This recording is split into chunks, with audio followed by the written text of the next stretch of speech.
né? Por que isso aconteceu, né? Eu estou próximo lá do sofrimento de São Luís do Paraitinga e também fico me perguntando isso. Meu Deus do céu. Algumas pessoas, aí vem os idiotas de plantão, né, que vêm dizer que aquilo é um castigo, que aquilo por causa do carnaval que acontece lá. Tudo bem, eu até respeito que uma pessoa possa ter uma visão assim, mas é absurdo pensar que Deus vai fazer uma tragédia dessa porque alguém brinca carnaval ali ou porque o carnaval dali está desvirtuado. Então ele não derrubaria a igreja, né? Ele lavaria a passarela do samba, mas não faria uma coisa dessa. Mas na necessidade, muitas vezes, a gente encontrar uma resposta, a gente cai num senso comum muito sem reflexão. E aí a gente entra no início do programa, né? O quanto que é importante a gente fazer uso da reflexão. E às vezes a reflexão, Gabriel, e você sabe muito bem disso, não é para encontrar uma resposta, mas é para nos ajudar a conviver com a pergunta. Demorar mais tempo naquilo, né? Então, a tragédia de Angra tem que nos fazer pensar que muitas vezes a atitude humana está provocando o desastre, né? A construção irregular está fazendo o desastre. Nós vemos a cidade de São Paulo que sofre dramaticamente cada vez que chove. Tá certo que tem uma série de coisas que é o poder público que tem que fazer, mas também nós não podemos nos esquecer que existe uma responsabilidade humana sendo negligenciada.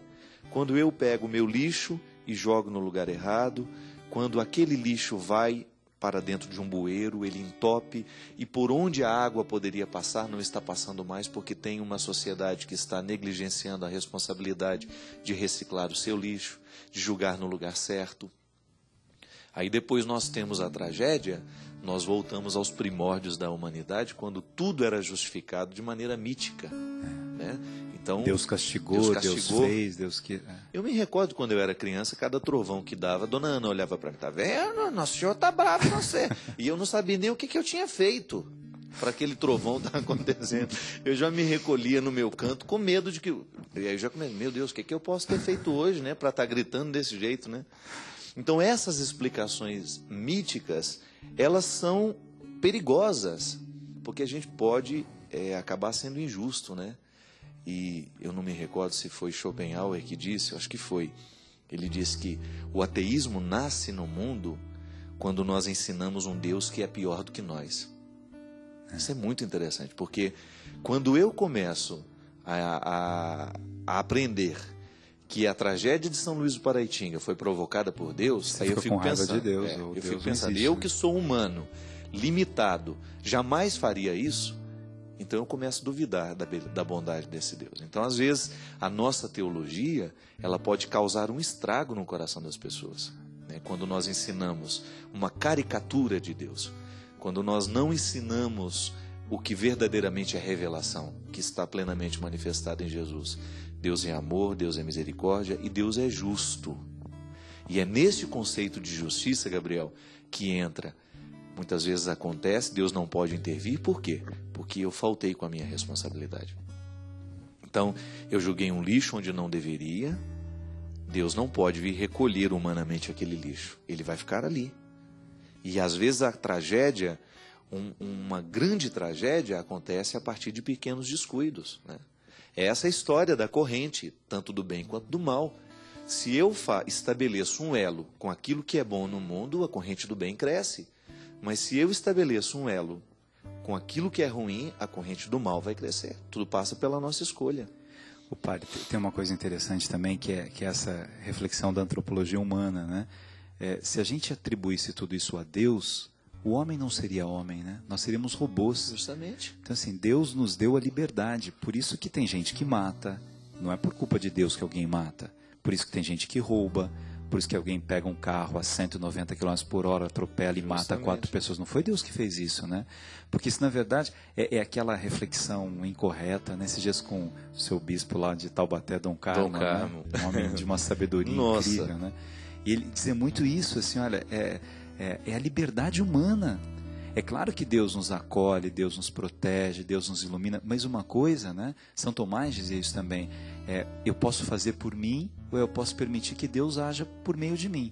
Mas eu tenho que permitir isso. Não é que Deus impõe que Ele vai usar a minha mão para fazer aquilo. É uma opção minha. Quer dizer, se eu começar a fazer escolhas erradas na vida, eu tenho que assumir essas escolhas que eu faço. Claro. Eu faço a escolha da vingança, eu faço a escolha da fofoca, da maledicência, da destruição, eu faço a escolha da injustiça, eu saio por aí destruindo as pessoas o tempo todo. Eu estou fazendo essa escolha. Então, na verdade, eu vou me afastando de tanta gente. Aí um dia eu chego e falo assim, meu Deus, mas eu estou sozinho. Eu não tenho amigo nenhum, ninguém está do meu lado. Mas claro, olha como é que você tratou os seus amigos. Você foi afastando as pessoas o tempo todo de você. Eu estou fazendo, eu estou errando demais na vida, eu estou caindo demais. Quando a gente erra e a gente olha para o erro e fala assim, realmente, o erro foi meu.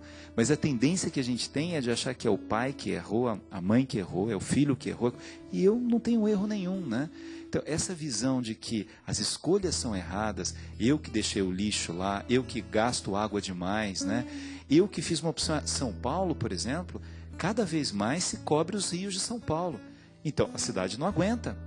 É uma opção errada do homem.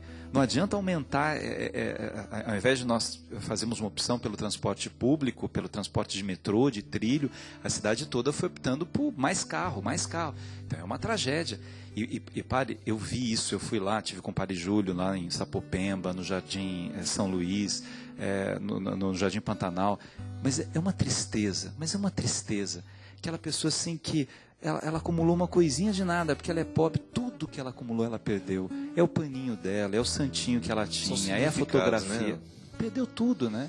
Eu sei porque a gente já passou por isso muitas vezes, né? A minha casa lá em Formiga, ela é localizada num lugar onde tinha muitas enchentes, muito embora já há um bom tempo as autoridades públicas fizeram alguma coisa, ampliaram o leito do rio e devolveram ao rio que era dele, né? Porque às vezes a cidade vai roubando o espaço do rio.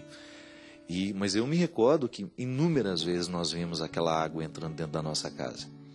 E quando eu já estava no sul, eu me recordo que ela entrou da pior forma, né? Ela ficou 1,5 metro para cima. E a tristeza da minha mãe em ver os significados dela indo embora. Isso é muito triste.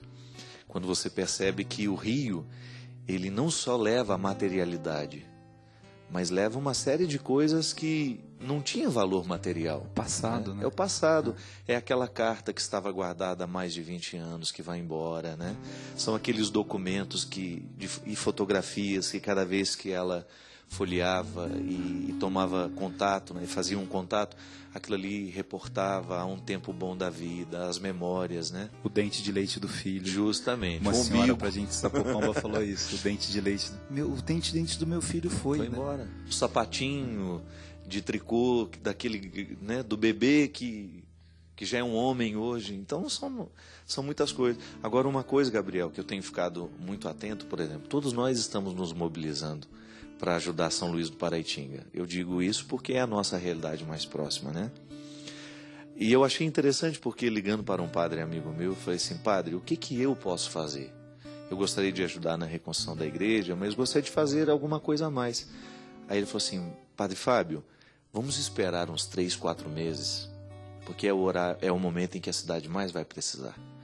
Porque agora nós temos a febre da solidariedade. Todo mundo quer fazer alguma coisa. Mas daqui a pouco o tempo vai passar e as famílias que não conseguiram ajuda vão estar necessitando dessa ajuda e vai ser o momento de nós fazermos uma nova corrente para poder... Eu achei aquilo muito interessante, a gente não deixar essa solidariedade passar. Hoje nós estamos vivendo no mundo, não só no Brasil, um momento de muitas tragédias em que as pessoas estão verdadeiramente precisando de realidades urgentes. Que bom que as pessoas estão mobilizadas para poder suprir essas realidades urgentes. Mas nós não podemos nos esquecer que daqui 3, 4 meses essa febre de solidariedade vai baixar. E é o momento em que nós precisaremos arregaçar as mangas para poder fazer alguma coisa por essas famílias que necessitarão. Porque senão a gente fica em redoma, né, padre? Cada um olhando, as pessoas elas deixam de ser invisíveis quando elas vão para a mídia por causa da tragédia. Então aí você olha e tem pena daquela família que aconteceu isso, daquela pessoa que foi assassinada, daquela criança que não sei o quê, daquela mãe que perdeu o filho. Então ela deixa de ser invisível, ela aparece um pouco, ela interessa um pouco mais a uma mídia sensacionalista que fica mostrando o tempo todo. Isso passa que instrumentaliza, né, o sofrimento da pessoa. Né? Eu fico abismado de ver como alguns canais de televisão instrumentalizam o sofrimento das pessoas. passam uma tarde inteira fazendo entrevista com aquela que perdeu isso, com aquela que perdeu aquilo. Mas não é engraçado isso, né? Quando você percebe que o outro é um instrumental. Isso é muito triste. Esse conceito precisa estar muito vivo dentro de nós, né? O outro não é um instrumento, o outro é um organismo, né? Eu não posso tratar o outro como um mecanismo que eu utilizo para poder dar uma audiência, para fazer isso, para fazer aquilo. Mas manter vivo dentro de nós o espírito de Dona Zilda Arnes, né? Uma mulher que não tinha enchentes, não tinha tragédias. Ela o tempo todo estava dedicada a essas causas nobres.